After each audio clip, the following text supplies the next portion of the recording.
Kartais atrodo, kad meilė tai ne dovana, o prakeiksmas. Nes kiekvieną kartą, kai atsiveriu, kai leidžiu jausmams įleisti šaknis, viskas subyra. Ne iš karto, iš pradžių viskas gražu, pažadai, šypsenos, viltis.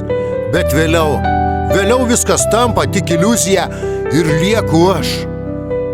Vienas vėl. Jau nebesuskaičiuoju, kiek kartų tikėjau, kad šį kartą bus kitaip. Kiek kartų spėjau įsimylėti žvilgsnį, balsą, buvimą šalia. Ir kiek kartų tas buvimas išnyko, palikęs tik tylą. Meilė tarsi žaizda, kuri vos pradėjus įgyti, vėl atveriama ir su kiekvienu kartu kraujuoja vis giliau.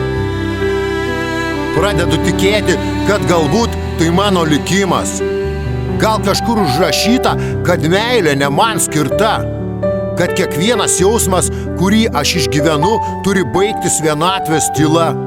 Kad aš žmogus, kuris turėjo mylėti, kad pajustų skausmą.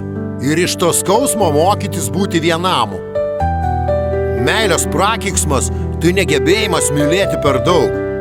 Tai gebėjimas tikėtis ten, kur nieko nėra, ir pasilikti ten vienam.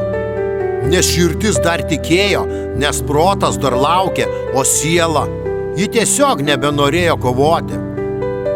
Ir galbūt, kai visi ras savo antrąją pusę, aš liksiu tas, kuris visada stovi už durų, kuris niekada neįeina, nes tokia mano lemtis amžinai likti vienam iš meilės.